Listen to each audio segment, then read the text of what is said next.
கர்த்தர் நல்லவர். மீண்டும் ஒரு விசையாக வாசிக்கலாம். மத்தேயு எழுதின சுவிசேஷம். எல்லோரும் எடுத்துக்கொள்ளுங்க. புதிய ஏற்பாடு பக்கம் 22. புதிய ஏற்பாடு பக்கம் 22. மத்தேயு எழுதின சுவிசேஷம் 14ஆம் அதிகாரம் அதன் 28, 29 வசனத்தை வாசிக்கலாமா? ஆண்டவரே, நீரேயானால் நான் ஜலத்தின் மேல் நடந்து உம்மிடத்தில் வர கட்டளையிடும் என்றார். அதற்கு அவர், வா என்றார்.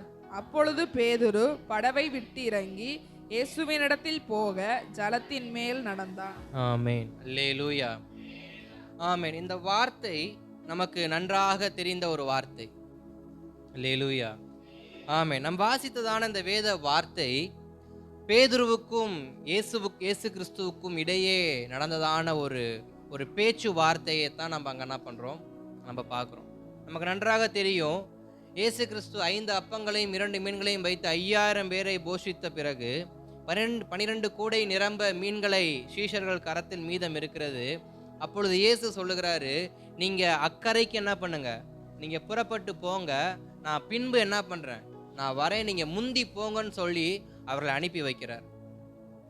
அவர்கள் முன்பாக கடந்து போய் கொண்டிருக்கும், அதாவது இயேசு சொன்ன பாதையில் அவர்கள் நடந்து போய் கொண்டிருக்கும் பொழுது, இயேசு அவர்களை அனுப்பினதான அந்த இடத்தை செல்லுவதற்கு அவங்க போய் கொண்டிருக்கும் பொழுது அவர்களுக்கு இடையே ஒரு பெரிய ஒரு காற்று அடிப்பதை அங்க நம்ம பார்க்க முடியும். வாசிக்கலாம். 24, 25 வசனத்தை வாசிக்கலாமா? அதற்குள்ளாக படவு நடுக்கடலிலே சேர்ந்து எதிர்காற்றடித்திருந்தபடியால் அலைகளினால் அலைவுபட்டது. இரவின் 4ஆம் ஜாமத்திலே இயேசு கடலின் மேல் நடந்து அவர்களிடத்திற்கு வந்தார். ஸ்தோத்திரம். இவர்கள் புறப்பட்டு போய் கொண்டிருக்கும் பொழுது அங்க ஒரு பெரிய காற்று அடித்து அந்த கப்பல் பிரயாணத்தையே அது தடை பண்ணுவது போல, தடை பண்ணுவது சொல்வதை விட அதை கவிழ்த்து போடும்படியாக அங்க ஒரு பெரிய காற்று அடிக்குது. கப்பல் நடுங்குகிறது. சீஷர்கள் எல்லோரும் அலற ஆரம்பிக்கிறாங்க. சீஷர்கள் எல்லோரும் அலறி தாங்கள் என்ன செய்வது என்று தெரியாத ஒரு சூழ்நிலையில் இருக்கும் பொழுதுதான் இயேசு இரவின் 4ஆம் ஜாமத்தில் அந்த கடலின் மேல் நடந்து வருவதை அங்க பார்க்கிறாங்க. ஆவேசம் என்று கத்தி ஒருவருக்கொருவர் பயந்து அவங்க இருக்கும் பொழுது அங்க இயேசு சொல்கிற வார்த்தை, நான் தான், பயப்படாதிருங்கள் என்று சொல்லும் பொழுது அப்ப பேதுரு ஒரு வார்த்தையை சொல்றாரு, இயேசுவே, நீரே ஆனால் நானும் ஜலத்தில் நடந்து வர எனக்கு கட்டளையிடும் என்று சொல்லு. அல்லேலூயா. அப்ப நம்ம இன்னைக்கு தியானிக்க போகிற வார்த்தை என்னவென்றால், நமக்கு எதிர்த்து வருவதின் மேல் நாம் எதிர்த்து நடக்க வேண்டும். நம்மை எதிர்த்து வருவதின் மேல் நாம் எதிர்த்து நடக்க வேண்டும். ஏன்னா இங்க இயேசு பேதுருவுக்கும் 12 சீஷர்களுக்கும் மொத்தமாக இருந்த சீஷர்களை சேர்த்து சொன்ன வார்த்தை, நீங்க போங்க, நான் வரேன். எனக்கு முன்பாக நீங்க போய் நான் சொல்லும் இடத்தில் நீங்க போய் காத்துருங்க. நான் சொல்லும் கிராமத்துல போய் நீங்க இருங்க. உங்களுக்கு வழிக்கு சாப்பிடுறதுக்கு உங்களுக்கு 12 கோடி நிறைய அப்ப என்ன பண்ணுது இருக்கு. நீங்க திருப்தியா சாப்பிட்டு நீங்க பொறுமையா உங்களுடைய பிரயாணத்துல என்ன பண்ணுங்க, நீங்க போங்கன்னு சொல்லி அவர்களுக்கு வேண்டிய சகல சௌகரியத்தையும் செஞ்சுதான் அனுப்புனார். இயேசு அவர்களுக்கு சொன்ன ஒரே ஒரு வார்த்தை, நீங்க முன்னாடி போங்க, நான் உங்களை என்ன பண்றேன், நான் பின்பாக வரேன் அப்படின்னு சொல்றப்ப நல்லா தான் பிரயாணம் போய் கொண்டிருந்தது. பிரயாணம் போய் கொண்டிருக்கிறப்ப எதிர்பாராத ஒரு காரியம் நடக்குது. ஏன்னா சீஷர்கள் எப்பயுமே கர்த்தர் அவர்கள் ஆயத்தமா தான் அனுப்புவார். எந்த இடத்துக்கு போனாலும் அவங்களை ஆயத்தப்படுத்தி தான் அனுப்புவார். ஆனால் இந்த படகு, இந்த கப்பல் யாத்திரையில் அவங்க போய் கொண்டு இருக்கிறப்ப இவங்க எதிர்பார்க்காத ஒரு எதிர்காத்தை அவங்க பார்க்குற சூழ்நிலை வருது. அந்த சூழ்நிலையை அவங்க எதிர்பார்க்கவே இல்லை. அநேக நேரத்தில் நம்முடைய வாழ்க்கையில நாம் எதிர்பார்ப்பதை விட நாம் எதிர்பார்க்காத சூழ்நிலைகள் நமக்கு வருவது அதிகம். நாம் எதிர்பார்ப்பதை விட நாம் எதிர்பார்க்காத சூழ்நிலைகள் நமக்கு வருவது அதிகம்.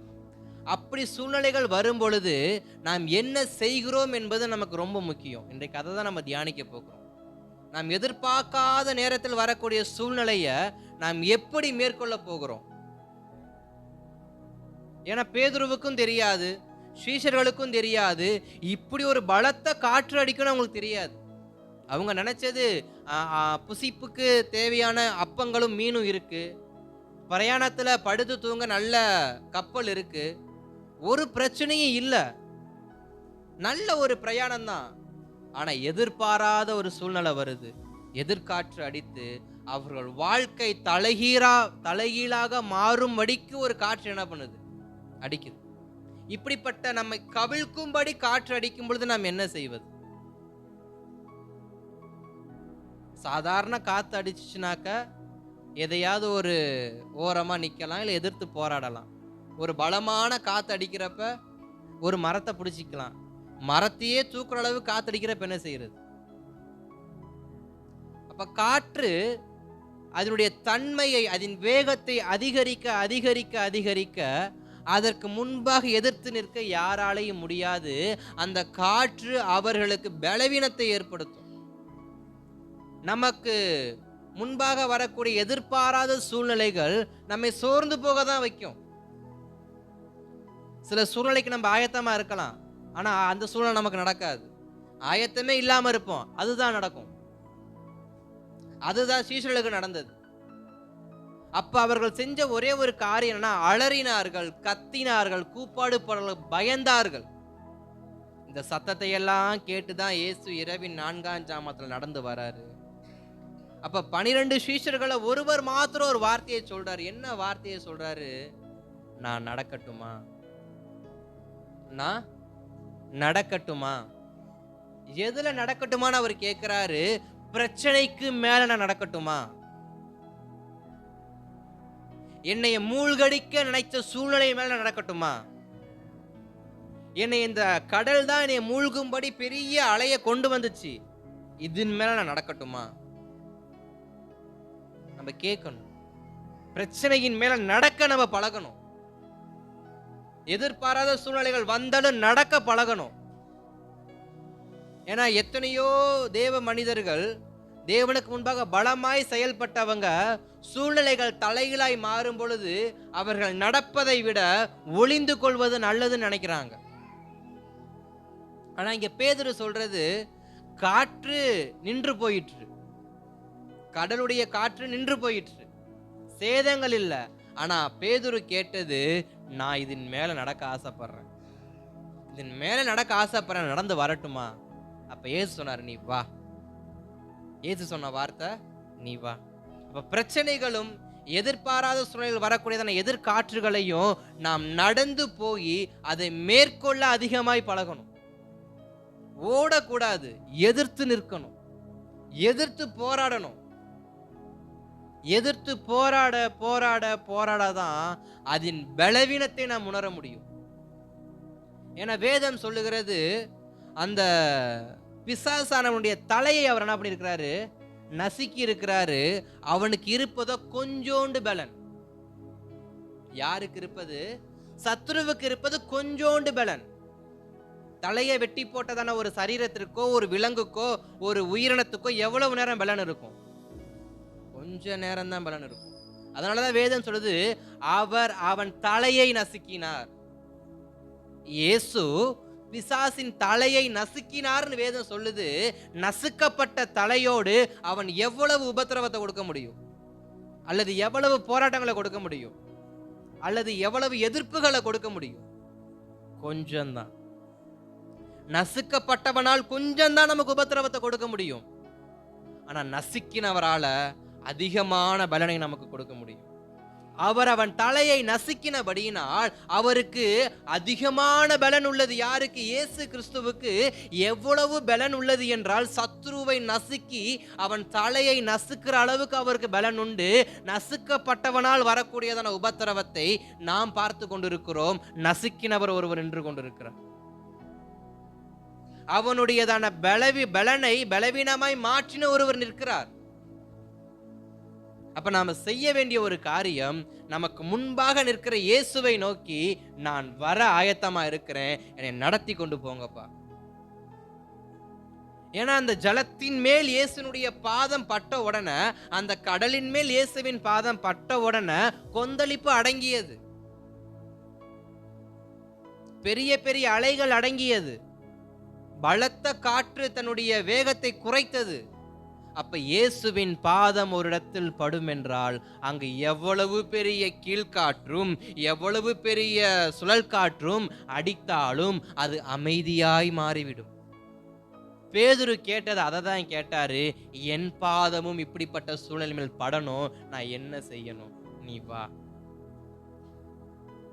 இயேசுவே, உம்முடைய பாதம் படும் பொழுது எனக்குள் இந்த பெரிய கடலுக்குள்ள இந்த காற்றழுத்த தாழ்வுல ஒரு பெரிய மாற்றம் ஏற்படுதுன்னா நானும் அதை செய்ய வரேன். எனக்கு வரக்கூடிய பிரச்சனையை மேற்கொள்ள நான் வரேன். எனக்கு வரக்கூடிய போராட்டங்களை மேற்கொள்ள நான் வரேன். நான் படகுல அமர்ந்து தப்பிக்க விரும்பல, நான் நடந்து பார்க்க விரும்புறேன். எப்பயுமே பிரச்சனை மேல் நடந்து பார்க்க நம்ம என்ன பண்ணணும்? பழகணும். அதனாலதான் மோசே சொன்னார் ஒரு வார்த்தை, நான் அரண்மனையில் பிரவேசிப்பதை விட நான் தேவ ஜனங்களோட உபத்திரவப்பட்ட வாழ்க்கையை வாழ்வது எனக்கு நல்லதுன்னு சொல்லி அரண்மனை வாழ்க்கையை விட்டு மோசே வெளியே வந்தார். அப்ப வெளியே வரும் பொழுதுதான் கர்த்தர் நம்மை உயர்த்த முடியும். வெளியே வந்தாதான் கர்த்தரால் நம்ம உயர்த்த முடியும். ஒருவர் அரண்மனைக்குள்ளே இருந்தா அது சேஃபான ஜோன், அதுல ஒன்றும் நடக்காது. படகுக்குள்ளேயே இருந்தா அது சேஃபான ஜோன், அதுல ஒன்றும் நடக்காது. ஒருவருடைய சிரசு, ஒருவருடைய தலை, ஒருவருடைய வாழ்க்கை, ஒருவருடைய ஆவிக்குரிய தன்மை உயரணும் என்றா பிரச்சனையை நோக்கி கடக்க ஆரம்பிக்கணும். இன்றைக்கு நமக்குள்ள வரக்கூடிய பலவீனத்தை கடந்து போக எத்தனை பேருக்கு பலன் இருக்கு? போராட்டங்களை கடந்து போக எத்தனை பேருக்கு பலன் இருக்கு? தாங்க கூடாத உபத்திரவத்தை கர்த்தர் கொடுத்தா கடந்து போக எத்தனை பேருக்கு பலன் இருக்கு? அந்த பலன் யோபுவுக்கு இருந்தது. அதனாலதான் யோபுவை கர்த்தர் உயர்த்தினார். பிரச்சனைகளை பார்த்து ஓடுவது ஆவிக்குரிய வாழ்க்கை அல்ல, பிரச்சனையின் மேல் கடந்து போவதுதான் ஆவிக்குரிய வாழ்க்கை. அதை தான் பேதுரு நமக்கு கற்றுக் கொடுக்கிறாரு. 11 பேர் படகுக்குள்ள இருந்தது உண்மை, ஆனா பேதுரு ஒருவர் மாத்திரம்தான் படகுக்கு வெளியே வர. உங்க சேஃப் ஜோனை விட்டு வெளியில வாங்க. உங்க பாதுகாப்பு அறையை விட்டு என்ன பண்ணணும்? வெளியே வரணும். வந்தாதான் தேவ மகிமையை காண முடியும். நீங்க எடுத்து வைக்கிற அடி 1 அடியோ 2 அடியோ 3 அடியோ முக்கியம் இல்ல, அடி எடுத்து வைக்கிறது தான் முக்கியம். பேதுரு எத்தனை ஸ்டெப் நடந்தாரு? இயேசுவை தேடி போயிட்டாரு? இல்ல. பேதுரு 4வது ஸ்டெப்ல மூழ்கினது உண்மைதான். 2 ஸ்டெப் எடுத்து வச்சாரு, 3வது ஸ்டெப் மூழ்கிட்டாரு. ஆனா வெளியே வந்தார்ல, அதுதான் முக்கியம். தோத்து போறது முக்கியம் இல்லைங்க. தோல்வியாக போற சூழ்நிலையா இருந்தாலும் அந்த சூழ்நிலையின் மேல கால் எடுத்து வைத்து நான் கடந்து போக ஆசைப்பட்டா கர்த்தர் என்னைய தூக்கி விட தமது கரத்தை என்ன பண்ணுவாரு? நிச்சயம் கொடுப்பார். அங்க இருந்த 11 சீஷர்களுக்கு கரம் நீட்டப்படல. யாருக்கு நீட்டப்பட்டது? யார் வெளியே வந்தாங்களோ அவங்களுக்கு கர்த்தருடைய கரம் நீட்டப்பட்டது. ஏன்னா வேதத்தில் அப்படிதான் வாசிக்கிறோம். 30வது வசனத்தை வாசிங்க. காற்று பலமாய் இருக்கிறதை கண்டு பயந்து அமிழ்ந்து போகையில் ஆண்டவரே என்னை ரட்சியும் என்று கூப்பிட்டான். உடனே இயேசு கையை நீட்டி அவனை பிடித்து, உடனே இயேசு கையை நீட்டி அவனை பிடித்துன்னா அவன் மூழ்கிறது கர்த்தருக்கு தெரியும். பேதுரு மூழ்கிறது இயேசுவுக்கு தெரியும். உடனே பிடித்தார். வெளியே வராம கர்த்தருடைய கரத்தில் நம்முடைய கரம் பிடிக்க முடியாது. வெளியே வராம கர்த்தருடைய கரத்தால் நம்முடைய கரத்தை என்ன பண்ண முடியாது? பிடிக்க முடியாது. வெளியில வரணும், துணிஞ்சு வெளியில வரணும். நடப்பது நடக்கட்டும், அழிவு ஏற்பட்ட அழிவு வரட்டும், நன்மை ஏற்பட நன்மை ஏற்படட்டும், ஆனால் நான் வெளியே வருவேன். பிரச்சனையை மேற்கொள்ளும்படி, பிரச்சனையின் மேல் கடந்து போகும்படி நான் வெளியே வருவேன். என வேதம் அதான் சொல்லுது. சிங்கத்தின் மேல், வலு சர்ப்பத்தின் மேல், விரியன் பாம்பின் மேல் நடந்தாலும் அது ஒன்னும் செய்யாது. காரணம், நடக்கிறவனை கர்த்தர் காப்பாற்றுவார். இன்றைக்கு எத்தனை பேர் நடக்க ஆயத்தமா இருக்கிறோம்? பிரச்சனை வரும், பலவீனங்கள் வரும், வாழ முடியாத அளவுக்கு சூழ்நிலை நெருக்கும். ஆனா யார் நடக்க ஆசைப்படுறாங்களோ அவர்களை கர்த்தர் கரம் பிடித்து தூக்கிவிட உண்மை உள்ளவர் என்கிற வார்த்தையை தான் இன்னைக்கு நான் உங்களுக்கு சொல்ல போறேன். நீங்க நடக்க ஆரம்பிப்பீங்கன்னா உங்க கரத்தை கர்த்தர் பிடிப்பார். எதிர்த்து நடக்க பழகுங்க. யோபுவும் தன்னுடைய வாழ்க்கையில எவ்வளவோ பலவீனங்கள் வந்த பொழுது, வாழ முடியாத சூழ்நிலை தான் யோபுவுக்கு. நாம சொல்லுவோம் வாழவே முடியல, அவ்வளவு உபத்திரவம், வாழவே முடியல, அவ்வளவு உபத்திரவம், திரும்புற பக்கமெல்லாம் நெருக்கம், திரும்புற பக்கமெல்லாம் உபத்திரவம், திரும்புற பக்கமெல்லாம் பலவீனம், திரும்புற பக்கமெல்லாம் ஒரே சண்டையும் சச்சரவுகளும், வாழவே முடியல. யோபுவுக்கு அதே தானே இருந்துச்சு. வாழ முடியாத அளவுக்கு தான் சத்துரு பலவீனத்தை கொடுப்பான். ஏன்னா இயேசு சத்துருவுக்கு ஒரு வார்த்தையை சொல்லி தான் அனுப்புனாரு, நீ எவ்வளவு பலவீனத்தை வேணா கொடு, எவ்வளவு பலவீனத்தை வேணா கொடு, ஆனா ஜீவனுக்கு கேடு உண்டாக்க உனக்கு என்ன பண்ணல, அதிகாரம் கொடுக்கல. நம்ம புரிஞ்சுக்கணும், எவ்வளவு பலவீனம் வந்தாலும் சுவாசம் இன்னும் நமக்குள்ள தானே இருக்கு. எவ்வளவு பலவீனானாலும் நம்முடைய உயிர் நம்ம கிட்ட தானே இருக்கு. எவ்வளவு பலவீனம் வந்தாலும் நாம் நம்மளை நம்பி தானே இருக்கிறோம். அப்ப நமக்குள் ஜீவன் இருக்க, நமக்குள் சுவாசம் இருக்க, நமக்குள் உயிர் இருக்க, நாம் ஏன் தேவ சமூகத்தில் போராடக்கூடாது? வாழ முடியலதான், பலவீனம்தான், நெருக்கம்தான், ஆனா சுவாசம் இன்னும் இருக்குல்ல, நடக்க பலன் இருக்குல்ல, முழங்கால் படியிட பலன் இருக்குல்ல, ஜெபிக்க பலன் இருக்குல்ல, அப்புறம் ஏன் பலவீனத்தை நம்ம ஒத்துக்கணும்? ஏன் தோல்வியை ஒத்துக்கணும்?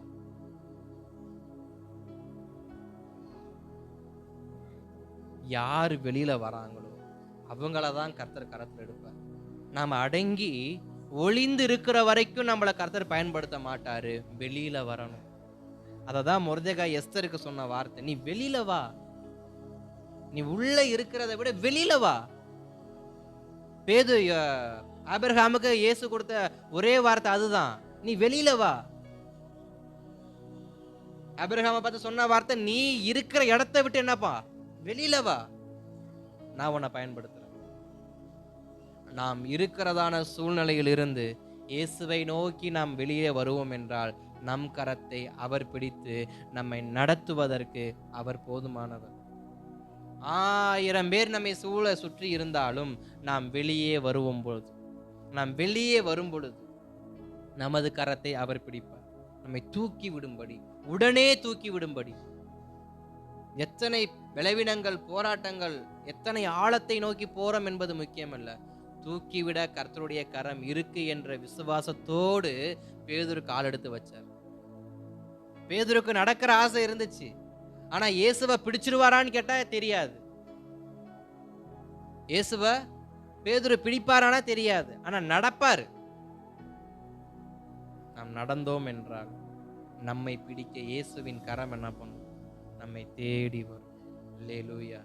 அப்ப போராட்டங்கள், பலவீனங்கள், தலைகீழான சூழ்நிலைகள் எது நம்முடைய வாழ்க்கைக்கு நேராக வந்தாலும் நாம் செய்ய வேண்டியது ஒரே ஒரு காரியம், எதிர்த்து நிற்க பழகணும். அததான் அப்போஸ்தலனாகிய பவுல் சொல்லுவாரு, நீங்க ரத்தம் சிந்தத்தக்க இன்னும் போராடவில்லை. அவர் சிம்பிளா சொல்லிடுவார், நீங்க ரத்தம் சிந்தத்தக்க இன்னும் போராடவில்லை. போராடுகிறவன் தன் பலனை நிச்சயமாய் கண்டடைவான். யார் போராடுறாங்க? போராடணும், போராடி மேற்கொள்ளணும். யாக்கோபை போல ஜெபத்துல போராடணும், தானியேலை போல ஜெபத்துல போராடணும், எஸ்தரை போல ஜெபத்துல போராடணும். நாம் எவ்வளவாய் போராடுகிறோமோ அவ்வளவாய் மேற்கொள்ளத்தக்க பலனை கர்த்தர் நமக்கு கொடுக்கும். எவ்வளவாய் வெளியில நடக்க ஆரம்பிக்கிறோமோ, பிரச்சனையின் மேல காலை வைக்க ஆரம்பிக்கிறோமோ, பிரச்சனையை கண்டு பயப்படாம, பிரச்சனையை கண்டு ஒளியாம, இது என்னால முடியாது, இது என் பலத்துக்கு மிஞ்சினது, ஒளிந்து இருக்கும் வரை நம்மை கர்த்தர் கரத்தில் எடுக்க மாட்டார். கிதியோன் வெளியே வந்தார், கர்த்தர் கரத்தில் எடுத்தார். கிதியோன் வெளியே வந்தார், கர்த்தர் கரத்தில் எடுத்தார். சிம்சோன் வெளியே வந்தார், கர்த்தர் கரத்தில் எடுத்தார். யாரெல்லாம் தேவ சமூகத்தை நோக்கி வருகிறார்களோ அவர்கள் அத்தனை பேரையும் கர்த்தர் தமது கரத்தில் எடுத்து அவர்களை மகிமையாய் பயன்படுத்தினார். அப்ப முதல் வார்த்தை, பலவீனங்களை நாம் வெளியே வந்து மேற்கொள்ள வேண்டும். உள்ளே இருந்தல்ல, பலவீனத்தின் மேல், போராட்டங்களின் மேல் நாம் வந்து நிற்க பழகணும், வந்து நிற்க பழகணும். இரண்டாவது, விசுவாசத்தோடு பார்க்க ஆரம்பிக்கணும். விசுவாசத்தோடு பார்க்க ஆரம்பிக்கணும். நம்முடைய பார்வையில ஒரு விசுவாசம் தெரியணும். நமது பார்வையில ஒரு நம்பிக்கை தெரியணும். நமது பார்வையில நிச்சயம் இதனுடைய முடிவு நம்ம அறிஞ்சுக்கணும். பேதுருவுக்கு முன்பாக 2 விதமான முடிவு இருந்துச்சு. பேதுருவுக்கு 2 விதமான விசுவாசம் இருந்துச்சு. என்னன்னா, ஒண்ணு, நான் இயேசுவை பிடிப்பேன், இல்ல இயேசு என்னைய பிடிப்பார். ஒண்ணு, நான் இயேசுவை பிடிச்சிருவேன், இல்லைன்னா இயேசு என்னைய. இந்த விசுவாச பார்வைதான் பேதுருவை ஜலத்தின் மேல் நடக்க வைத்தது.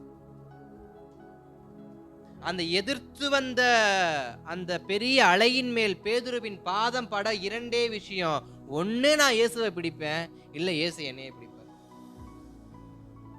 நமக்கு இருக்கிற ஒரு விசுவாசம் என்ன இருக்கணும்னா, ஒண்ணு, இந்த பிரச்சனையை சால்வ் பண்ண கர்த்தர் எனக்கு பலன் கொடுப்பாரு, இல்லைன்னா அதை அவரே என்ன பண்ணுவாரு, சால்வ் பண்ணுவாரு. நான் கடந்து போனா போதும். கிதியோனுக்கு இந்த வார்த்தையை தான் ஆண்டவர் கொடுத்தாரு. நீ யுத்தம் பண்ணலாம் வேண்டாம், நீ வந்தா மட்டும் போதும். நீ மீதியானருக்கு விரோதமா நீ ஒரு பெரிய படையை திரட்டி அந்த படைக்கு சண்டை பயிற்சி கொடுத்து, வில் பயிற்சி கொடுத்து, வாள் பயிற்சி கொடுத்து அவர்களை நீ போராடலாம் வேணாம், நீ வந்தா போதும். உன்னுடையதான பலனை நீ காணும்படி, உனக்கு உண்டான நன்மையை நீ புசிக்கணும்னா நீ வெளியில வந்தா போதும். கவனிச்சு பாருங்க, இஸ்ரவேல் ஜனங்கள் அத்தனை பேரும் விதைத்தார்கள், தண்ணீர் பாய்ச்சினார்கள், களை பிடுங்கின சுத்தம் செய்தார்கள். ஆனால் பலனை மாத்திரம் என்ன பண்ண முடியல, அனுபவிக்க முடியல. அப்புறம் எதுக்கு அந்த வேலை செய்யணும்? நாம ஜெபிக்கிறோம், உபவாசிக்கிறோம், பரிசுத்தமான வாழ்க்கையை வாழ்றோம். ஆனா உபத்திரவம் வரும்போது மட்டும் ஓடுனாக்க அந்த வாழ்க்கை வாழ்ந்து என்ன பிரயோஜனம்? எல்லாம் செய்யறோம், ஜெபிக்கிறோம், விசுவாசிக்கிறோம், பரிசுத்தமா வாழ்றோம், கர்த்தருக்கு பிரியமா வாழ்றோம், பைபிள் வாசிக்கிறோம், சபைக்கு நேரத்துக்கு வருகிறோம், நல்லா கர்த்தரை ஆராதிக்கிறோம், எல்லாம் செய்யறோம். ஆனா பிரச்சனை வரப்ப மாத்திரம் ஏன் ஓடுறோம்? இஸ்ரவேல் ஜனங்கள் எல்லாத்தையும் பிரயாசப்பட்டு செஞ்சாங்க. ஒவ்வொரு கோதுமை மணியையும் பார்த்து விளைச்சல் பண்ணாங்க. ஏன்னா ஒரு விவசாயம் பண்ணுவது அவ்வளவு எளிது கிடையாது. ஒரு பூமியை விளைய வைக்கிறது அவ்வளவு எளிதான விஷயம் கிடையாது. அதற்கு அவ்வளவு ப்ராசஸ் பண்ணணும். அந்த அளவுக்கு அதை சுத்தப்படுத்தணும், கவனிக்கணும், பராமரிக்கணும். இவ்வளவு பிரயாசப்பட்டு அவங்களுடைய அந்த விளைச்சலை யார்கிட்ட கொடுக்குறாங்க? மீதியானுடைய கையில கொடுக்குறாங்க. காரணம் என்ன? எதிர்த்து நிற்க பலன் இல்லாமல். எதனால? எதிர்த்து நிற்க பலன் இல்ல. தன்னை நோக்கி வரக்கூடிய போராட்டத்தை எதிர்த்து நிற்க பலன் இல்லாமல் இவர்கள் ஓடி ஓடி ஒளிந்து கொண்டு இருக்கிறாங்க. ஓடி ஓடி ஒளிந்து கொண்டு அநேக நேரங்களில் கர்த்தர் நமக்கு லெகுவான பதிலை கொடுக்க ஆயத்தமாக இருந்தார். ஆனால் நம்முடைய ஓட்டம் இன்று வரைக்கும் நமக்கு சமாதானத்தை என்ன பண்ணல, கொடுக்கல. ஓடுகிறோம், ஓடிக்கொண்டு இருக்கிறோம். ஆனா முடிவு மாத்திரம் என்ன பண்ணல, தெரியல. 7 வருஷம் ஆயிருச்சு, முடிவு தெரியல. வருவாங்க, பூமியை சுத்தப்படுத்துவாங்க, பயிர் விதைப்பாங்க, தண்ணீர் பாய்ச்சுவாங்க, சுத்தப்படுத்துவாங்க, பராமரிப்பாங்க, எல்லாம் பண்ணுவாங்க. பன்றி கூட்டத்துக்கு தப்புவிப்பாங்க, பெருச்சாளிகளுக்கு தப்புவிப்பாங்க, பாம்புகளுக்கு தப்புவிப்பாங்க, வெட்டுக்கிளிகளுக்கு எல்லா பூச்சிகளுக்கும், அதை சேதப்படுத்தக்கூடிய எல்லாத்துக்கும் அதை காப்பாத்தினாங்க. காப்பாத்தி கொண்டு போய் யார்கிட்ட கொடுத்தாங்க? மீதியான கையில கொடுத்தாங்க. இன்றைக்கு நம்முடைய வாழ்க்கையும் நல்லா ஜெபிக்கிறோம், நல்லா விசுவாசத்தோடு வாழ்றோம். ஆனா நம்முடைய ஆசீர்வாதத்தை கொண்டு போய் யார்கிட்ட கொடுத்துறோம்? சத்ருவின் கரத்துல கொடுத்துறோம். ஏன்? கடைசியாய் மேற்கொள்ள வேண்டிய ஒரு விஷயத்தை மாத்திரம் மேற்கொள்ளாம, கடைசி உபத்திரவம்னு ஒரு உபத்திரவத்தை ஆண்டவர் நம்முடைய வாழ்க்கையில வச்சிருப்பார். அந்த உபத்திரவத்தை மேற்கொள்ள முடியாம துவண்டு போய் நாம் கைவிடுவதனால இதுவரைக்கும் நாம் கடந்து வந்த பாதையில் ஜெயித்த அனைத்து வெற்றிகளும் யாருடைய கரத்துல போய் விழுகுது? சத்ருவின் கரத்துல போய் விழுகுது. புரியுதா? அல்லேலூயா. அப்ப ஒவ்வொரு பலவீனத்தையும் மேற்கொள்வதற்கு நாம் தான் முன்னாடி வரணும். வந்தா கர்த்தர் பிரிச்சிருவார். கிதியோனுக்கு வார்த்தையை கொடுத்தாரு, நீ வரியாப்பா, நான் இப்படி ஒரு சிறப்பான ஒரு காரியத்தை நான் என்ன பண்ண போறேன், செய்ய போறேன். என்ன காரியம் ஆண்டவரே? நான் இருக்கிற மீதியானியரை பூரா காலி பண்ண போறேன். இருக்கிற மீதியானியரை பூரா மொத்தமா காலி பண்ண போறேன். ரொம்ப சந்தோஷம் ஆண்டவரே, ஸ்தோத்திரம் ஆண்டவரே. நம்ம கிட்ட இதே மாதிரி ஒரு வார்த்தையை கர்த்தர் கொடுத்தா நம்ம எந்த அளவுக்கு ஜெபிப்போம், எந்த அளவுக்கு ஸ்தோத்திரம் பண்ணுவோம். இப்படி ஒரு வார்த்தை வருது பலிபீடத்துல இருந்து, உன்னை மேற்கொள்கிறதான அத்தனை பேரும் உன்னை விட்டு ஓடி போவார்கள். இனி ஒருவரும் உடைய வாழ்க்கையில உன்னை பிரச்சனைக்குள்ளாக்கும்படி, உன் ஆசீர்வாதத்தை பிடுங்கும்படி, உன்னை தவிர உனக்கு விரோதமாய் ஒருவனும் இனி உடைய வாழ்க்கையில வரமாட்டான் அப்படின்ற அந்த வார்த்தையை கர்த்தர் நம்ம கொடுத்தாருன்னா நமக்குள்ள எந்த அளவுக்கு சந்தோஷம் இருக்கும். இல்ல சில வருடங்களாக என்னைய துன்பப்படுத்தக்கூடிய காரியங்கள் இனி உன்னைய துன்பப்படுத்தாது. சில வருடங்களாக நீ பார்த்து கொண்டிருக்கிறதான சில துன்மார்க்கமான செயல்கள் இனி உன் வாழ்க்கையில நடக்காது. சில வருடங்களாக நீ அனுபவிக்கிற பலவீனங்கள் இனி அனுபவிக்க மாட்டான்னு ஏதோ ஒரு காரியத்தை நமக்கு நேரா கர்த்தருடைய வார்த்தை வந்தா நம்முடைய முகம் எந்த அளவுக்கு மகிழ்ச்சியா இருக்கும்? அந்த அளவுக்கு மகிழ்ச்சி யாருக்கு இருந்துச்சு? கிதியோனுக்கு இருந்துச்சு. எப்ப? நான் மீதியானியரை பூரா கொல்ல போறேன், நான் மீதியானியரை பூரா விரட்டி அடிக்க போறேங்கிறப்ப கிதியோனுக்குள்ள இருந்த மகிழ்ச்சி, பரவாயில்ல 7 வருஷமா என்னுடைய பலனை நான் பார்க்க முடியல, இந்த வருஷம் நிச்சயம் என் பலனை பார்ப்பேன்னு சொல்லி ரொம்ப சந்தோஷப்பட்டார். அந்நிய பாஷையை பேசி அப்படியே துள்ளி குதிச்சு ஒரு ஆர்ப்பாட்டமே பண்ணிட்டார். இன்னொரு வார்த்தை வருது, இத நான் செய்யணும்னா நீ படைய முன் நடத்தணும், இந்த மீதியானியரை நான் விரட்டணும்னா நீ முன்னணையில நிக்கணும். எங்க நிக்கணும்? முன்னணையில நிக்கணும், முன்னாடி முதலாவது நிக்கணும். இப்ப எப்படி இருக்கும் கிதியோனுக்கு? இதுக்கு பலன் இல்லாம தான் 7 வருஷமா யார்கிட்ட கொடுத்தேன்? கொண்டு போய் கோதுமை மணிய நான் மீதியான்கிட்ட கொடுத்தேன். இந்த தெம்பு எனக்கு இருந்தா நான் ஏன் 7 வருஷமா இவன்கிட்ட போய் என்ன பண்ண போறேன்? என்னுடைய ஆசீர்வாதத்தை கொடுத்து நான் இப்படி வெறுமையா இருக்க போறேன்னு சொல்லி கிதியோன் யோசிச்சிருப்பார். நம்மளும் நிறைய நேரத்துல நல்ல பதில கர்த்தர் கொடுத்திருப்பாரு, ஆனா நீ தான் அதை செய்யணும்னு சொல்றப்ப முடியாது. நம்முடைய பலவீனமான சூழ்நிலை வரும் பொழுது நமக்கு நன்றாக தெரியும், ஆபத்து நேரத்தில் நோக்கி கூப்பிடு, மகிமைப்படுத்துவார். நல்லா தெரியும், ஆபத்து நேரத்தில் என்னை நோக்கி கூப்பிடு, நான் உன்னை விடுவிப்பேன், நீ என்னை மகிமைப்படுத்துவாய். ஆனா ஆபத்து வரும்போது நாம் நோக்கி கூப்பிடுகிறோமா இல்ல கூப்பிடாம இருக்கிறோமா? வார்த்தை என்ன? கூப்பிடு. கூப்பிட்டா உனக்கு விடுதலை உண்டு.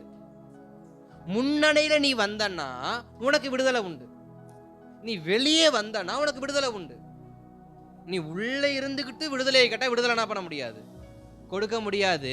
நீ வெளியே வருவ என்றால், வெளியேனா எந்த வெளியே? வீட்டுக்கு வெளியே இல்ல, பிரச்சனைக்கு மேல நிக்க வெளியே வந்தா, போராட்டத்தை ஏற்றுக்கொள்ள வெளியே வந்தா, பலவீனத்தை ஏற்றுக்கொள்ள வெளியே வந்தா, உன் கரத்தை நான் பிடிக்கிறேன், உன்னைய கொண்டு மீதியான என்ன பண்றேன்? முறியடிக்கிறேன். இப்ப கர்த்தருக்கு தேவையான விஷயம் என்ன? பலவீனத்தை மேற்கொள்வதோ, போராட்டங்களை மேற்கொள்வதோ, சூழ்நிலையை மாற்றி அமைப்பதோ அவருக்கு விஷயம் இல்ல. நான் வெளியில வரணும். இதை பேதுருவுக்கு கற்றுக் கொடுக்க காரணம் என்ன? இந்த பெரிய அலை வருவதற்கும் இயேசு நடந்து வருவதற்கும் என்ன காரணம்? பேதுரு வெளியே வரானா இல்லையா என்ன செக் பண்ணதான். காரணம் என்ன தெரியுமா? பேதுருவின் மேல் பெரிய தேவ திட்டமானது வைக்கப்பட்டிருக்கிறது. அந்த பெரிய தேவ திட்டத்தை பேதுரு நிறைவேற்றணும்னா இப்படிப்பட்ட சின்ன சின்ன பிரச்சனையின் மத்தியில் பேதுரு வெளியே வந்தாதான் வரக்கூடிய ஆபத்தை என்ன பண்ண முடியும்? தகர்க்க முடியும். சின்ன காரியத்தில் நின்று போராடி ஜெயிக்க முடியாதவன் எப்படி பெரிய காரியத்தை செய்ய முடியும்? ஒரு வார்த்தையை வாசிக்கும்படி நான் விரும்புறேன். திருப்பிக் கொள்ளுங்க, எரேமியாவின் தீர்க்கதரிசனத்தை திருப்பிக் கொள்ளுங்க. அதன் 12ஆம் அதிகாரத்தின் 5வது வசனத்தை வாசிங்களேன். எரேமியா 12ஆம் அதிகாரம் அதன் 5வது வசனத்தை வாசிங்களேன். நீ காலாட்களோடே ஓடும்போது உன்னை இளைக்க பண்ணினார்களானால் குதிரைகளோட எப்படி சேர்ந்து ஓடுவாய்? எப்படி சேர்ந்து ஓடுவ? சமாதானமுள்ள தேசத்திலேயே நீ அடைக்கலம் தேடினால் யோர்தான் பிரவாகித்து வரும்போது நீ என்ன செய்வாய்? ஸ்தோத்திரம். இதேதான் நம்முடைய வாழ்க்கையில் இருக்கிற கேள்வி. சமாதானம், சந்தோஷம், இப்படிப்பட்ட அடைக்கப்பட்ட வாழ்க்கையில் இருக்கிறப்ப உன்னைய நோக்கி பிரச்சனை வரப்ப நீ அதை எப்படி ஃபேஸ் பண்ணுவ?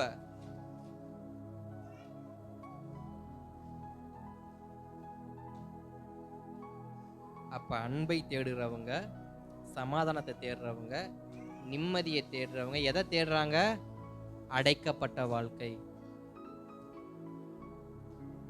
ஒரு பீஸ்ஃபுல்லான லைஃப் வேணும். எத்தனை பேர் ஆசைப்படுறீங்க? ஒரு பீஸ்ஃபுல்லான லைஃப், ஒரு சமாதானமான வாழ்க்கை, ஒரு அன்பு நிறைந்த வாழ்க்கை, நெருக்கமில்லாத வாழ்க்கை எத்தனை பேர் விரும்புறீங்க? நீங்க எல்லாருமே அடைக்கப்பட்ட வாழ்க்கையை தான் விரும்புறீங்க. எல்லாருமே அடைக்கப்பட்ட வாழ்க்கையை வாழ விரும்புறீங்க. நீங்க கோச்சிக்கலாம்னா உங்களுக்கு இன்னொரு வார்த்தையை நான் சொல்றேன். 6 அடி குழி தோண்டி படுத்தவனுக்கு ஏதாவது பிரச்சனை வருமா? 6 அடி குழி தோண்டி அதுல படுக்க வச்சவங்களுக்கு ஏதாவது பிரச்சனை வருமா? ஏதாவது யோசிப்பாங்களா? தலைவலி இருக்கா? வயிற்று வலி இருக்கா? எதிர்காலத்தை குறிச்ச பயம் இருக்கா? பிள்ளைய குறிச்ச பயம் இருக்கா? காரணம் என்ன? பெட்டி போட்டு அடைச்சாச்சு. அடைச்சவனுக்கு என்ன கவலை இருக்கு? அததான் இங்க கேக்குறாரு. நீ அடைக்கப்பட்ட வாழ்க்கையை வாழ்ந்தா உனக்கு என்ன தெரியும்? யோர்தான் பிரவாகித்து வரப்ப நீ என்ன செய்வ? நீ படகுக்குள்ளேயே சேஃபா இருக்கிற வரைக்கும், உன் அறை வீட்டுக்குள் நீ இருக்கிற வரைக்கும் நீ உன்னுடைய ஆசீர்வாதத்தை எப்படி மேற்கொள்ளுவ? எப்படி பெற்றுக்கொள்ளுவ? மீதியானரை எப்படி மேற்கொள்ள முடியும்? இந்த யோர்தானை போல பிரவாகித்து வரக்கூடிய அலைகளை எப்படி மேற்கொள்ள முடியும்? அதனால வெளியில வா. அதனால வெளியில வா. நடந்து போறப்பே கால் வலிக்குதுன்னு சொல்றனா நீ குதிரையோடு எப்படி ஓடுவ? நடக்க தெம்புறாதவன் ஓட ஆசைப்படக்கூடாது. நடக்க தெம்பில்லாதவங்க ஓட ஆசைப்படாது. தேவ சமூகத்துக்கு முன்பாக வர தெம்பு இல்லாதவங்க ஆசீர்வாதத்தை கேட்க கூடாது. எதை கேட்க கூடாது? ஆசீர்வாதம் என்ற வார்த்தையே வாயில உச்சரிக்க கூடாது. தேவ சமூகத்துக்கு முன்பாக வந்து போராட தெம்பு இல்லாத யார் எதை கேட்க கூடாது? அப்ப கிதியோனுக்கு சொல்ற ஒரு வார்த்தை, உனக்கு ஆசீர்வாதம் வேணும்னா வெளியில வா. வெளியே வந்தா கொன்றுவாங்களே, வா. வெளியே வந்த மீதியானவர்கள் நீ அடிமையை கொண்டு பரவாயில்ல, நீ வா. உன்னை அழைக்கிறவர் நான். உன்னை பெயர் சொல்லி அழைத்தவர் நான். உன்னை அழைத்த தேவன் நான். கூப்பிட்டு நீ ஏன் பயப்படணும்? பேதுரு வேற யாராவது சொல்லியிருந்தா கடல் மேல என்ன பண்ணிருக்க மாட்டாரு? காலு வச்சிருக்க மாட்டாரு. வான்னு கூப்பிட்டது இயேசு. வான்னு கூப்பிட்டது இயேசு. கிதியோன வான்னு கூப்பிட்டது கர்த்தர். ஆவியானவர் தூதனை கொண்டு வான்னு கூப்பிடுறாரு. வான்னு கூப்பிடுறப்ப போகாம இருப்போம்னு சொன்னா ஆசீர்வாதம் நம்ம கையில என்ன பண்ணாது? தங்காது. ஆபிரகாம கர்த்தர் வான்னு கூப்பிட்டு ஆபிரகாம் மாத்திரம் போகாம இருந்திருந்தாருன்னா அவருடைய வாழ்க்கையில ஒரு ஆசீர்வாதம் பண்ணிருக்க முடியாது, பார்த்திருக்க முடியாது. தேவ சத்தத்துக்கு கீழ்ப்படியலனா, தேவ சத்தத்துக்கு கீழ்ப்படிந்து நடக்க முடியலனா, தேவ சத்தத்துக்கு கீழ்ப்படிந்து போராட்டத்தின் மேல் நடக்க முடியலனா, தேவ சத்தத்துக்கு கீழ்ப்படிந்து சில உபத்திரவத்தை ஏற்றுக்கொள்ள முடியலனா, நமக்கு வர இருக்கிற ஆசீர்வாதம் நமக்கு எப்படிப்பட்டதா தான் இருக்கும்? ஏற்றுக்கொள்ள முடியாம தான் போகும். எத்தனை பேருடைய ஜெபத்துல இந்த ஜெபத்தை நீங்க பண்ணிருப்பீங்க? ஆண்டவரே என் கையை பிடிச்சுக்கங்க அப்படின்னு. என்னை நடத்தி கொண்டு போங்கன்னு எத்தனை பேர் ஜெபம் பண்ணிருக்கீங்க? ஆண்டவரே எனக்கு நடக்க தெம்பு இல்லப்பா, என் கையை பிடிச்சுக்கங்கப்பா, என்னை நீங்களே எப்படியாவது கரை சேர்த்துருங்கப்பா, இவங்க மத்தியில நான் வாழ்றது ரொம்ப கஷ்டமா இருக்கு. அவர் கை பிடிக்கணும்னா நான் எங்க இருக்கணும்? கடல் மேல இருக்கணும். இயேசு என் கை பிடிக்கணும்னா நான் எங்க இருக்கணும்? என் பாதம் கடலின் மேல் இருக்கணும். படகுல இருக்கிற வரைக்கும் கர்த்தருடைய கரம் வரல. கடல் மேல பாதம் படும் பொழுது அவருடைய கரம் வருது. என்ன அர்த்தம்? பிரச்சனைகளை நம்முடைய வாழ்க்கையில அது வரும் பொழுது, பலவீனங்கள், உபத்திரவம், எந்த பிரச்சனையை சத்துரு நம்முடைய வாழ்க்கைக்கு முன்பாக வைத்தாலும் உங்கள் காலை முன்பாக எடுத்து வையுங்க. நீங்க வைக்கும் பொழுது அது உங்களை மூழ்கடித்தாலும் பரவாயில்ல. அந்த பலவீனம், அந்த போராட்டம், அந்த துன்மார்க்கம் உங்களை மூழ்கடித்தாலும் கரம் பிடித்து தூக்க கர்த்தர் ரெடியா என்ன பண்றாரு? நிக்கிறார்.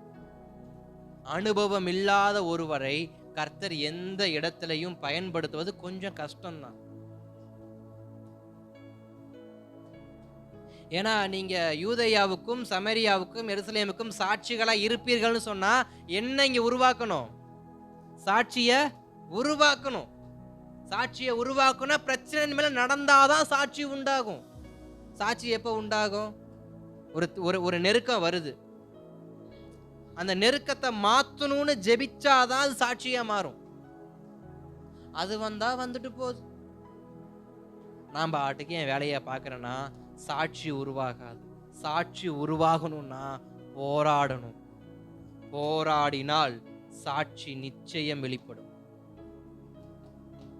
அப்ப பேதுருவுக்கு ஒரு சாட்சி இருக்கு. என்ன சாட்சி? நான் கடல் மேல் நடந்தவன். நான் கடல் மேல் நடந்தவன். எத்தனை ஸ்டெப் நடந்த அது முக்கியம். நான் நடந்தேன். ஒரு நிமிஷமோ ஒரு நொடியோ ஒரு 2 அடியோ நான் நடந்தேன் கடல் மேல. எனக்கு அதுவே போதும். அதுவே ஒரு பெரிய சாட்சி. என் கரத்தை கர்த்தர் பிடித்து தூக்கினார். என் கரத்தை இயேசுவே பிடித்து அது ஒரு சாட்சி. நம்ம அநேகருக்கு சுவிசேஷம் சொல்றதுக்கு நமக்கு வேண்டிய ஒன்னே ஒன்று என்ன? சாட்சி. பேதுரு பிரசங்கிக்கிறார். எதை பிரசங்கித்தாரு? தன் சாட்சியை பிரசங்கித்தார். இயேசு தன் வாழ்க்கையில் செய்ததை அவர் பிரசங்கித்தார். இயேசு தன் வாழ்க்கையில் தனக்கு செய்ததை அங்க அவர் பிரசங்கிக்கிறாரு. 3000 பேருக்கும் 5000 பேருக்கும் எதை பிரசங்கிக்கிறாரு? நான் மூழ்கினவனாய் காணப்பட்டேன், என்னை அவர் தூக்கி எடுத்தார். நான் போராட்ட நிமில் நடந்து போனேன், அவர் என்னை தூக்கி எடுத்தார். அப்படிப்பட்ட தூக்கி எடுத்தல பேதுரு சொல்றப்ப திரளான ரட்சிப்பங்க என்ன பண்ணுது? நடக்குது. அப்ப சாட்சி உருவாகணும்னா எது மேல நிக்கணும்? பிரச்சனையின் மேல நிக்கணும். எனக்கு ஏன் ஆண்டவரே பிரச்சனையை கொடுத்தீங்கன்னா நீ நடக்கணும் தாப்பா அதை கொடுத்தேன். எனக்கு ஏன் ஆண்டவரே இந்த பலவீனத்தை கொடுத்தீங்க? நீ நடக்கணும் தாப்பா நான் கொடுத்தேன். பேதுரு பவுல் சொல்லுவாரு, எனக்கு ஏன் ஆண்டவர் இந்த முள்ள கொடுத்தீங்க? கிருபையை கொடுக்கதாப்பா முள்ள கொடுத்தேன். அப்ப கர்த்தர் எதை நமக்குள் கொடுத்தாலும் அதை மேற்கொள்ள அதிலிருந்து விடுதலையாக நமக்கு ஒரு கிருபையும் என்ன பண்றாரு?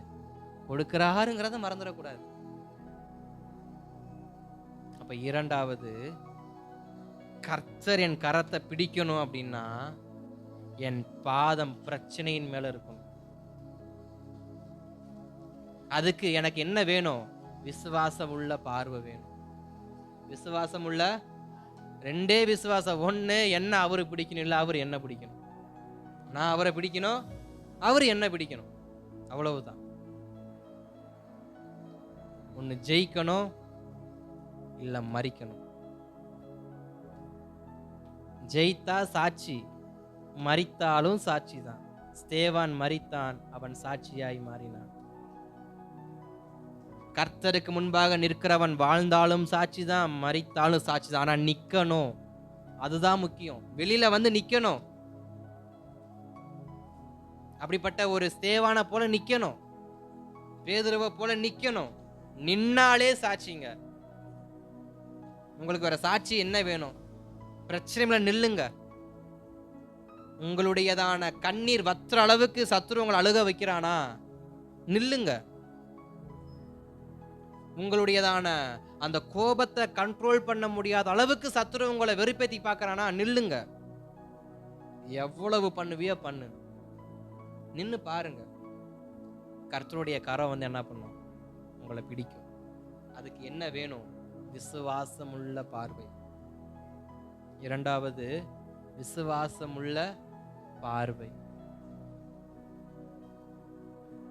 மூன்றாவது, நீங்க இன்னொரு விஷயத்தையும் புரிஞ்சுக்கணும். மூன்றாவது விஷய காரியத்துல, நீங்க எவ்வளவாய் போராடுகிறீர்களோ அவ்வளவாய் மூழ்கடிக்கப்படுவீர்கள்.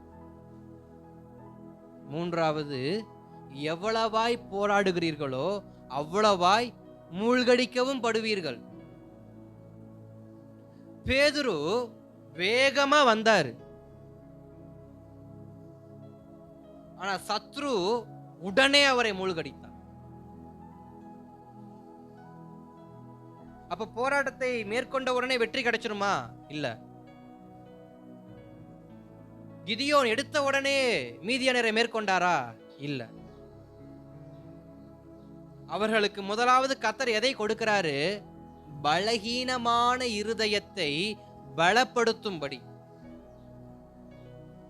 நான் தோற்று விடுவேன், நான் ஜெயிக்க மாட்டேன் அப்படின்ற எண்ணம் இருக்கிறவங்களுக்கு கர்த்தர் கொடுக்கிற முதல் வார்த்தை என்னன்னா, உன் இருதயம் முதலாவது பலப்படணும். இருதயம் முதலாவது பலப்படணும். அப்ப கிதியோனுக்கு சொல்ற வார்த்தை, 30 லட்சம் பேரை வைத்து யுத்தம் பண்ணுவது பெருசு இல்லப்பா, 300 பேரை வச்சு யுத்தம் பண்ணணும். யுத்தம் பண்ண வரேன்னு வந்துட்ட, ஆனா நான் கொடுக்கிறபடி நீ என்ன பண்ணணும்? யுத்தம் செய்யணும். அந்த சூழ்நிலையை பார்த்தா அது மூழ்கடிக்க தான் பண்ணும்.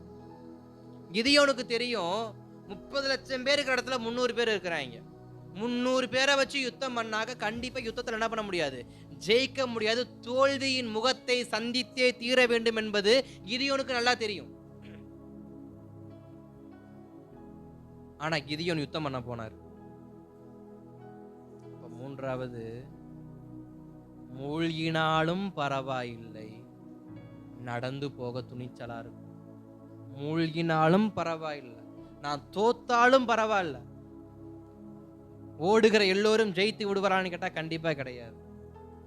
ஏன்னா அப்போஸ்தலனாகிய பவுல் 1 கொரிந்தியர் 15ஆம் அதிகாரத்தை சொல்ற ஒரு வார்த்தை, பந்தய பொருளை ஒருவன் தான் பெற்றுக்கொள்ள முடியும். பந்தய பொருளை ஒருவன் தான் பெற்றுக்கொள்ள முடியும். ஆனால் ஓடுவது 15 பேர் ஓடுவாங்க. 15 பேரும் நினைக்கிற ஒரே விஷயம், நான் ஜெயிப்பேன்னு தான் அவங்க என்ன பண்றாங்க. ஆனா ஒருத்தன் தான் அதுல ஜெயிப்பான். ஓடுற எல்லாருக்கும் பந்தய பொருள் கிடைக்குமா? கிடைக்காது. ஆனா ஓடுற எல்லாரும் எப்படி ஓடுவாங்க? எனக்கு தான் அது கிடைக்கணும் ஓடுவாங்க. நம்முடைய ஓட்டம் எப்படி இருக்கணும்? தோத்துருவேன்னு ஓடக்கூடாது, எனக்கு தான் அது கிடைக்கும், நான் ஜெயிப்பேன்னு என்ன பண்ணணும்?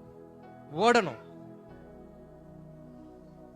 பேதுரு கால் எடுத்து வைக்கிறாரு, மூழ்கிற ரெண்டாவது, நான் நடப்பேன், நான் மூழ்கினாலும் பரவாயில்ல. பின்னாடி இருந்து சீசருடைய சவுண்ட் வந்திருக்கும், பேதுரு உனக்கு இது தேவையில்லாத வேலை, வா. அவரே படகுல வந்து என்ன பண்ணிடுவாரு? வந்து உக்காந்துருவாரு. நீ இயேசுநாதர் இது வரைக்கும் கண்ணில் பார்த்ததே கிடையாதா? இது வரைக்கும் அவர் கூட தானே உட்காந்துருந்தேன், இப்போ என்ன புதுசா வந்து உக்காருன்னு இப்போ சீசர் என்ன பண்ணியிருப்பாங்க? கூப்பிட்டுருப்பாங்க. என் பலத்துக்கு மிஞ்சின காரியத்தை நான் என்றைக்கு செய்ய ஆரம்பிக்கிறேனோ அன்றைக்கு என் கரத்தை கர்த்தர் பிடிப்பார். பேதுருவினுடைய பலத்துக்கு மிஞ்சின காரியம்தான் கடல் மேல் நடப்பது.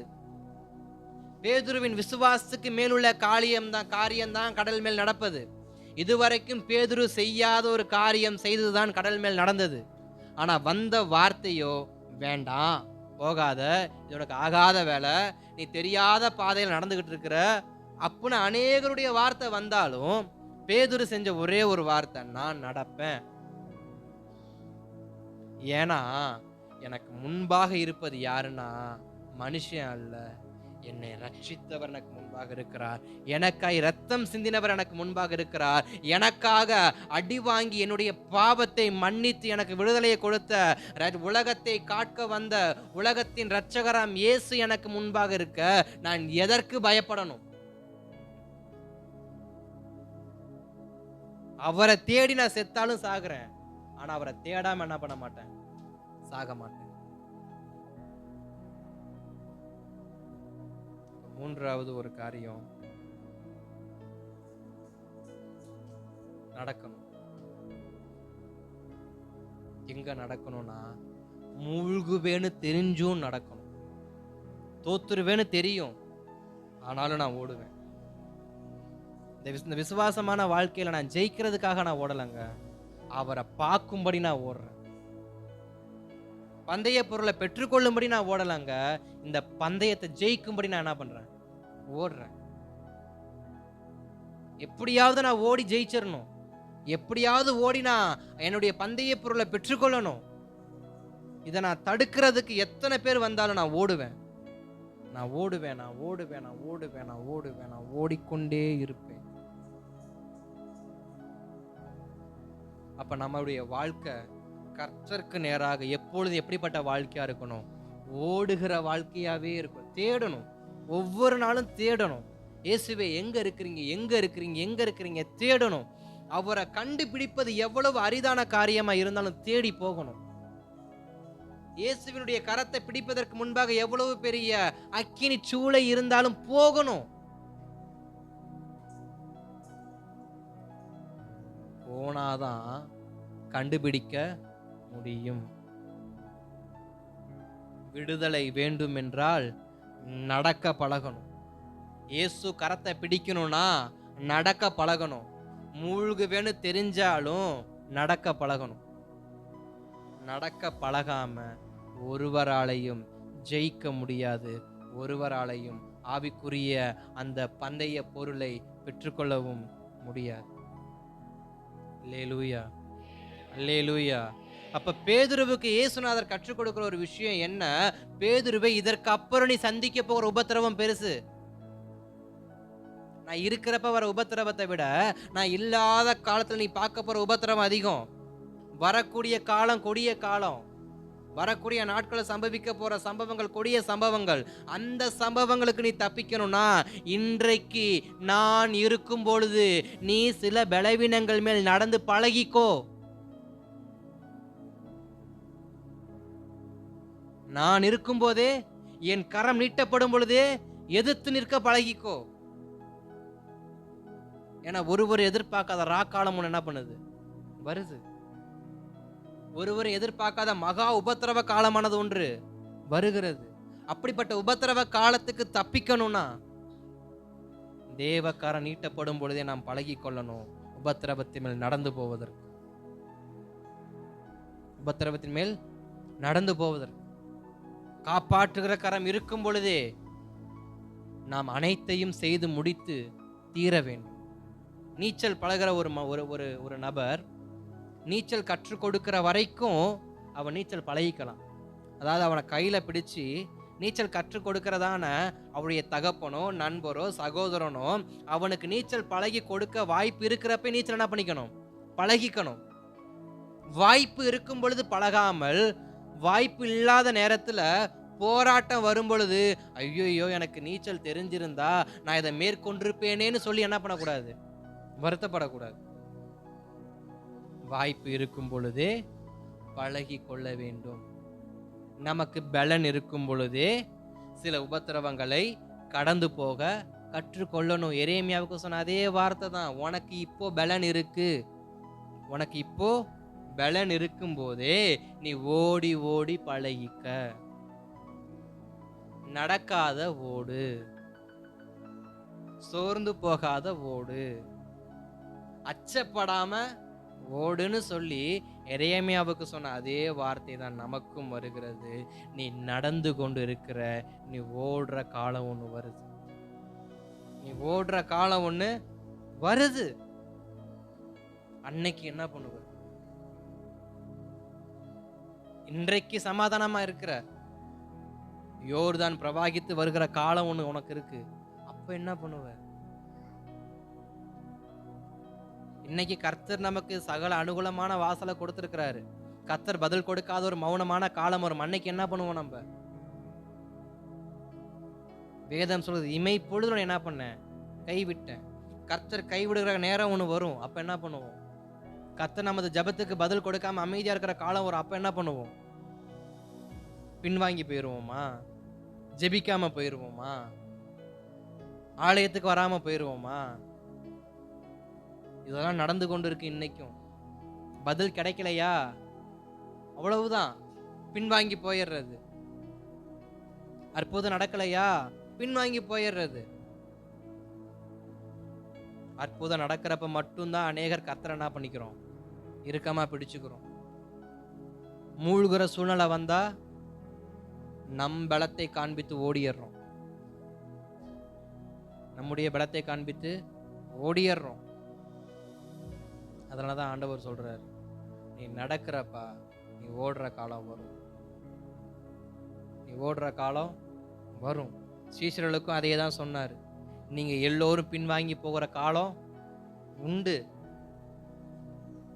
என்னைய பிடிப்பாங்க, நீங்க எல்லாரும் என்ன பண்ணுவீங்க, ஓடுவீங்கன்னு சொன்னார். இன்றைக்கு நமக்கும் அதே வார்த்தை தான். நாம் பின்வாங்கி போகிற காலம் ஒன்று இருக்கு. நாம் எல்லோரும் நிற்போனா கிடையாது, விழாதபடிக்கு எச்சரிக்கையா தான் இருக்கணும். எப்ப வேணா நம்மளை சத்துரு வீழ்த்தடிக்க பார்ப்பான், எப்ப வேணா சத்துரு நம்மளை தள்ளிவிட பார்ப்பான். நான் தான் ஜாக்கிரதையா இருக்கணும், நாம தான் ஜாக்கிரதையா இருக்கணும். அதுக்கு தான் பேதுரு கற்றுக் கொடுக்கிறார், நீ நடந்து பழகிக்க, ஜலத்தின் மேல நடந்து பழகிக்க. பெண் பிள்ளைகளுக்கு சொல்லுவாங்கல்ல, இப்பவே என்ன பண்ணு, சமைச்சு பழகிக்கன்ற மாதிரிதான் ஆவிக்குரிய வாழ்க்கையில இப்பவே சில விஷயத்த பழகிக்கணும். சில சமயம் ஜெபத்துக்கு பதில் வராது, பழகிக்கணும். சில சமயம் அற்புதம் நடக்காது, பழகிக்கணும். சில சமயம் வறட்சி வரும், பழகிக்கணும். வனாந்தத்து மேல கர்த்தர் நடக்க வைப்பாரு, பழகிக்கணும். எப்பயுமே செழிப்பையே கொடுப்பாரா, இல்ல வறட்சியும் கொடுப்பாரு. எப்பயுமே ஆசீர்வாதத்தை தான் கொடுப்பாரா, இல்ல ஆசீர்வாதத்தை நிறுத்துற காலம் வரும்.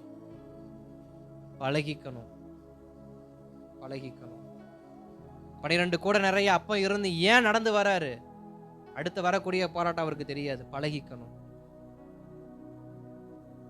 இயேசு நினைச்சிருந்தா பேதுரு நீ ஒன்றும் வராத, நானே பழக வரேன்னு சொல்லியிருக்கலாம். ஆனா ஏன் அனுமதிச்சாரு, பழகு, வந்து பழகு. அப்பதான் இந்த அற்புதத்தை செய்ய உனக்கு என்ன வரும், உனக்குள்ள ஒரு விருப்பம், ஒரு வாஞ்சை வரும். வந்தாதான் நீ பழக முடியும். வா. அநேகரை கர்த்தர் ஏன் சில உபத்திரவங்களை இழுத்து கொண்டு போறாரு, பழகுறதுக்கு தான் கொண்டு போறாரு, மூழ்கடிக்க கொண்டு போகல, பழகுறதுக்காக. அதனால ஏன் ஆண்டவரே எனக்கு இந்த போராட்டம், ஏன் ஆண்டவரே எனக்கு இந்த பிரச்சனை, ஏன் ஆண்டவரே என்னை திரும்ப திரும்ப மூழ்கடிக்கிறீங்க அப்படிங்கிற ஒரு அழுகையின் ஜெபம் உங்களுக்கு இருக்கும் என்றால், உங்களுக்கான ஒரு பதில், உங்களை தூக்கி எடுப்பதற்காக தான், நீங்க பழகி கொள்வதற்காக தான். இதை விட சில உபத்திரவத்தை நீங்க பார்க்க போறீங்க. இதெல்லாம் ஒரு முன்மாதிரியான விஷயம், பழகிக்கிறதுக்காக தான். அடுத்த 3 வருஷத்துக்கு அப்புறம் இயேசுநாதர் இல்ல. இப்ப பேதுரு என்ன பண்ணாரு, அவர் நடக்க ஆரம்பிக்கிறார். அவர் நடக்க ஆரம்பிக்கிறார். இயேசுவை கொண்டு நடந்த அற்புத அடையாளங்கள் பேதுருவை கொண்டும் இப்ப நடந்து கொண்டிருக்கு. காரணம் என்ன, பழகுவதுதான். பழகிக்கணும். கிறிஸ்தவ வாழ்க்கையை இன்னும் வாழ பழகணும். நாம் வாழக்கூடிய கிறிஸ்தவ வாழ்க்கை எல்லாமே ஒரு ஒரு குழந்தை போலதான் வாழ்ந்துகிட்டு இருக்கோம். இன்னும் வாழணும். கர்த்தர் நமக்கு எதுவுமே கொடுக்கலனாலும் அந்த வாஞ்சையோட வாழணும்.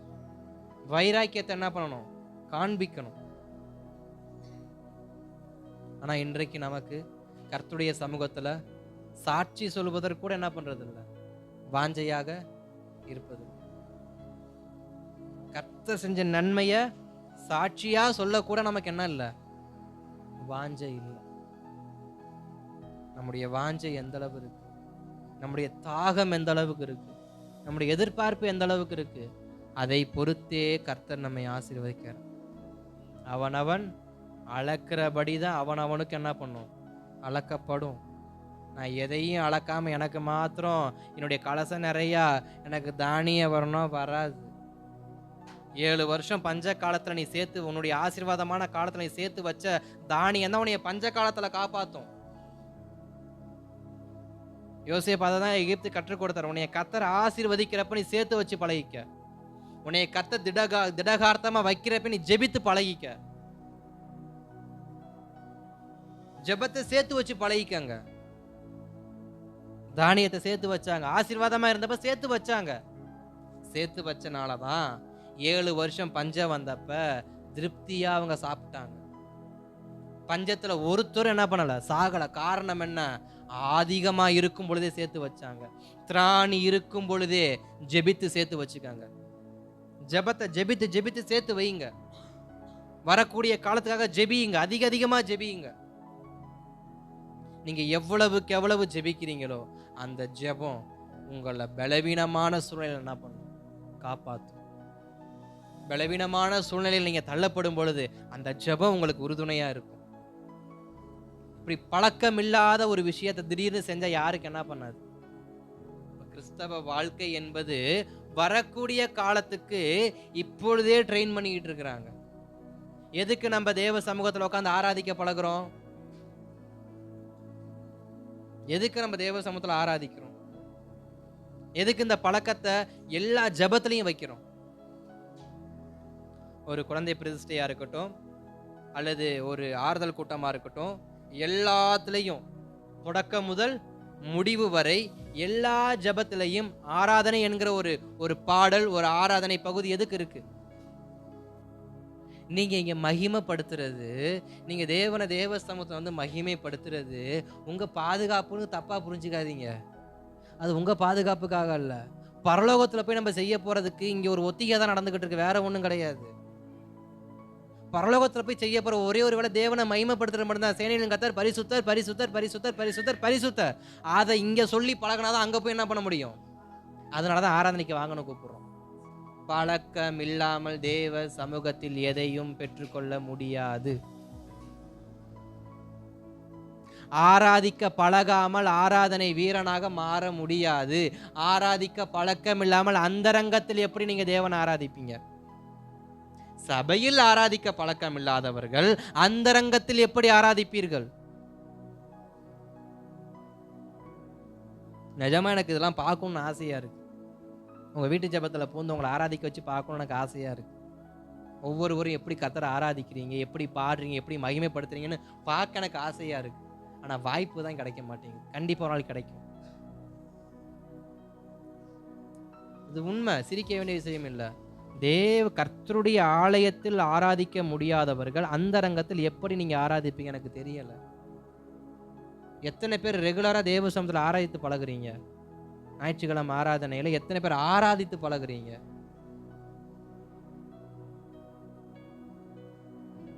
தெரியல. பலிபீடத்துல ஏற்றி நிக்க வச்சு ஆராதனை நடத்துங்கனாலும் தெரியல. ஆராதிக்கவும் தெரியல, ஆராதனை நடத்தவும் தெரியலன்னா நம்ம பரலோகத்துல போய் என்ன பண்ண போறோம்?